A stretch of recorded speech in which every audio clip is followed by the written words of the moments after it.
BC కోటాపై Congress BJP నిర్లక్ష్యం. 9వ షెడ్యూల్లో చేర్చితేనే quota పదిలం. ఆర్డినెన్స్ల ద్వారా అమలు సులభం కాదు. దాని ఆమోదంపై రెండు పార్టీల విఫలం. అయిష్టంగానే అడుగులేస్తున్న కాంగ్రెస్. అసలే పట్టించుకొని బీజేపీ నాయకులు. బీసీలను బలిపశువుల్లా చూస్తున్న పాలకులు. సమాజ్వాదీ పార్టీ రాష్ట్ర అధ్యక్షుడు సింహాద్రి అంటూ కూడా చెప్తున్న పరిస్థితి కనబడుతుంది. ఇక్కడ 42% రిజర్వేషన్ ఏదైతే ఉందో మేము ఇక్కడ అసెంబ్లీ తీర్మానం చేసినాం, లేకపోతే ఆర్డినెన్స్లు పంపించినాం అంటే ఇదంతా తూతూ ముచ్చట తుమ్మకాయ ముచ్చట. నేను చెప్తున్నా కదా, రాజ్యాంగంలోని 9వ షెడ్యూల్లకు సంబంధించి చేర్చాలి, లేదా రాజ్యాంగ సవరణ చేస్తే తప్ప కాదు.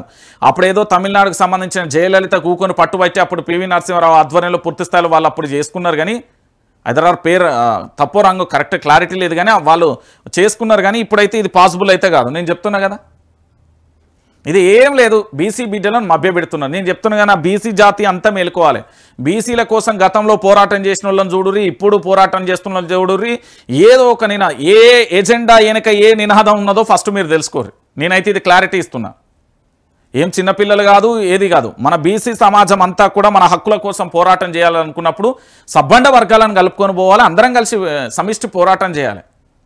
ప్రభుత్వాలు ఇట్లా ఇయ్యంగానే ఇక అయిపోయింది అనుకుంటే కదా, దాని లోతుపాతులు కూడా మనం తెలుసుకోవాల్సిన అవసరం ఉంటుంది. బీసీ బిడ్డల గొప్పతనం ఏంది, బీసీ బిడ్డల చరిత్ర ఏంది, బీసీ బిడ్డలను కేవలం ఓటు బ్యాంకుగానే ఎందుకు చూస్తారు, బీసీ బిడ్డలకు సంబంధించి రాజకీయ చైతన్య విషయంలో కానీ బీసీ బిడ్డలకు సంబంధించి ప్రోత్సాహ విషయంలో ఎందుకు వెనకబడిపోతారు, ఆ మూలాలను అన్నింటిని పర్యవేక్షించి గతంలో చాలామంది పోరాటాలు చేసి ఇప్పుడు పోరాటాలు చేస్తారు, రేపు పోరాటాలు చేస్తారు. పోరాటమే చేసుకుంటూ పోదామా, లేకపోతే కొందరి ఎజెండా కనుక ఏ ఎజెండా వెనుక ఏ నినాదం దాగిందో అని తెలియకుండా అట్లనే మనం మళ్ళీ ఇక ఏది పాత రోజుల్లోనే ఉందామా ఆలోచించుకోరు. ఎందుకంటే మన బీసీ సమాజానికి సంబంధించి పూర్తి స్థాయిలో రెండు పార్టీలు మోసం చేస్తున్నాయి. ఇక్కడ 9వ షెడ్యూల్లో చేర్చుతేనే కోటా పదిలమవుతుంది, లేకపోతే కాదది. మీరు చూడండి, కాదంటే లోతుగా చదవండి, దాన్ని స్టడీ చేయండి. రైట్. ఇక నిన్న మొత్తానికైతే మా ముఖ్యమంత్రి మంచి పని చేసిండు. యనుమల రేవంత్ రెడ్డిని ఈ సందర్భంగా అభినందించాల్సిందే. నిజంగా ఓకే, రేవంత్ రెడ్డి ఇప్పుడు గాడికి వచ్చిండు అనిపిస్తుంది నాకు. ఎందుకంటే ఎట్టకేలకు రేషన్ కార్డుల పంపిణీని రాష్ట్ర ప్రభుత్వం ప్రారంభించింది. సోమవారం సూర్యాపేట జిల్లా తిరుమలగిరిలో నిర్వహించిన సభలో గిరిజన మహిళలకు రేషన్ కార్డు అందజేస్తున్న సీఎం రేవంత్, మంత్రులు ఉత్తమ్, కోమటిరెడ్డి, పొంగులేటి, ఎంపీ చామల, పీసీసీ అధ్యక్షుడు మహేష్ కుమార్ గౌడ్. పూర్తి స్థాయిలో రేషన్ కార్డులు అయితే రాష్ట్ర ముఖ్యమంత్రి యనుమల రేవంత్ రెడ్డి గారు ప్రారంభించిళ్ళు. అందరికీ రేషన్ కార్డులు రావాలి.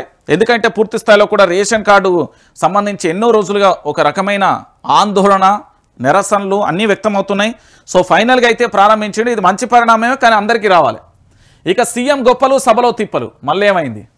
స్పందించాలంటూ రేవంత్ పదే పదే కోరినా పట్టించుకొని ప్రజలు. అసహనంతో బీఆర్ఎస్ పాలనపై అబద్ధాలు, నాయకులపై తిట్లు. తిరుమలగిరి సభలో తీరు మారని సీఎం. కొలువులపై కాకిలెక్కలు. గత ప్రభుత్వ ఉద్యోగాలను తన ఖాతాలో వేసుకునేందుకు యత్నం. ఆరేళ్లు ఇచ్చిన కాళేశ్వరం నీళ్లపై మాట్లాడని ముఖ్యమంత్రి. నాగార్జున సాగర్పై చర్చకు సిద్ధమా అంటూ మళ్ళీ కొత్త సవాల్. కాంగ్రెస్ను 3 సార్లు బండకేసి బాధిన జగదీష్ రెడ్డిపై అక్కసు. పార్టీ కుమ్ములాటలపై నిండు సభలో సొంత ఎమ్మెల్యేకు చురుకు. ఇక నేనేమని చెప్తున్నా అంటే, ఇక పార్టీ అన్నాక పంచాయతీ ఉంటుంది, ప్రభుత్వం అన్నాక కొట్లాట ఉంటుంది, అధికారం అన్నాక అసహనం ఉంటుంది, కోపతాపాలు అన్నీ ఉంటాయి. కాదు అంటలేని. కానీ మీరు ఏదన్నా పెట్టుకోర్రా నాయన. మీరు 4 గోడల మధ్యలో వేసుకొని ఏంది మీ సెక్రటరియట్లనో, లేకపోతే మీ ఇండ్లలోనో, లేకపోతే మీ పార్టీ ఆఫీసులో ఏమన్నది అనుకోరు, కొట్టుకోరు. కానీ తెలంగాణ ప్రాంత ప్రజలకు న్యాయం చేయరు. మీ పార్టీలో పదవులు రాలేదు ఆయన అలుగుతాడు, పదవి వచ్చిన ఆయన ఎగిరెగిరి గంతెత్తాడు, లేదా ప్రిఫరెన్స్ ఇవ్వాలి ఆయన. కొంతమంది అసలు స్టేజ్కి మీద విలువలేదు అని ఇంకొందరు అంటారు. రకరకాలుగా ఉంటుంది, కాదంటలేను. మీ నల్గొండ జిల్లాకు సంబంధించి నేను చెప్తున్నా, అక్కడ జగదీష్ రెడ్డి మీద చాలా రకాలుగా విమర్శలు చేసి కానీ ఏం చేయలేరు ఆయన. నేను చెప్తున్నా కదా, first of all Jagadish Reddy అనే వ్యక్తి తెలంగాణ ఉద్యమ గర్జన, తెలంగాణ ఉద్యమంలో సింహమూలే ముందు నడిచాడు. ప్రభుత్వం వచ్చినప్పుడు ఆయనకు అప్పగించిన శాఖకు 100కు 100% న్యాయం చేశాడు. ఇప్పుడు ప్రజల పక్షాన పోరాటం చేస్తాడు.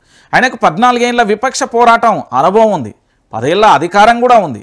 సో అధికార వ్యవస్థ తెలుసు, విపక్షం తెలుసు. ఇంకా పోరాటం అనేది ఉధృతం చేయగలుగుతాడు. ఇప్పుడు ఆయన మీద విమర్శలు చేస్తాను, ఇంకేదో చేస్తే ఇంకోదో చేస్తే ఏం కాదు. నేను చెప్తున్నా కదా, అనవసరంగా అదేంది ఎనర్జీ దండగా, నోటి మాటలు దండగా వేస్ట్. నేను చెప్తున్నా, అంతకు మించి ఏముండదు.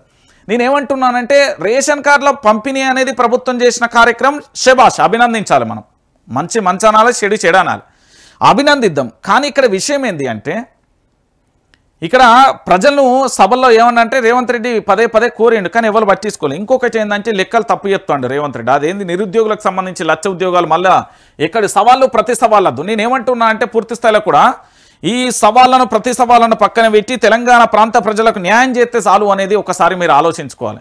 ఈరోజు నేను చెప్పే మాట ఏంటంటే మన ముఖ్యమంత్రి యనుమల రేవంత్ రెడ్డి గారి సారథ్యంలో ఉన్న ప్రభుత్వం ప్రజలకు మంచి చేస్తే చాలా మంచి పరిణామం. ఎందుకంటే ఈరోజు పూర్తి స్థాయిలో కూడా ప్రజాప్రభుత్వం అనిపించుకోవాలి. ఆల్రెడీ ముఖ్యమంత్రికి హెచ్చరికలు జారీ చేసేది ప్రజలు 3 విషయాలలో. మహాత్మా జ్యోతిరావు పులే నువ్వు పెట్టిన మంగళవారం శుక్రవారం మూతపడే కాడికి వచ్చింది. రెండోది నీ గాంధీ భవన్కు సంబంధించి మీ వాళ్ళు తప్ప బయటోళ్ళు రానిత్తలేరట. మూడోది మీ మంత్రులు ఎమ్మెల్యేలు మీ యొక్క ముఖ్యమంత్రి గారు కూడా సమయం ప్రజలకు ఇస్తలేరు అనేది ప్రజలు చర్చించుకుంటున్నారు. మరి ఈ మూడింటిని ఇట్లనే ఉంచుతావా లేకపోతే ఇంకేమన్నా చేస్తావా అనేది మీ ఇష్టం. నేను ఎందుకు చెప్తున్నా అంటే తెలంగాణ రాష్ట్ర వ్యాప్తంగా పూర్తి స్థాయిలో జరుగుతున్న పరిణామాలలో ప్రజలకు అందుబాటులో లేకపోతే ప్రభుత్వాలు ఏదైనా కూడా కాలగర్భంలో కలిసిపోతుంది అని మీరు గత ప్రభుత్వాలను చూసి కూడా ఇంకా ఏంది ఆలోచించకపోతే మీ కర్మ. నేనేమంటున్నానంటే ఇగో ఇది మన వైఆర్ టీవీ, ఇగో ఇక్కడ సబ్స్క్రైబ్ చేసుకోర్రి, ఇగో ఇక్కడ లైక్ చేయర్రి, ఇగో ఇక్కడ మీకున్న సోషల్ మాధ్యమాలలో ఇగో ఇట్లా షేర్ చేయరు. మీకు ఏవేవైతే సోషల్ మాధ్యమాలు ఉంటాయో దాంట్లో ఇట్లా షేర్ చేయర్రి, ఇగో ఇక్కడ ఖచ్చితంగా ఇగో లైక్ చేసుకోర్రి, ఇగో ఇక్కడ సబ్స్క్రైబ్ చేయరు, ఇక్కడ బెల్ బటన్ ఉంటుంది.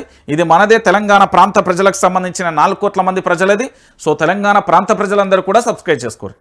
Welcome to YR TV.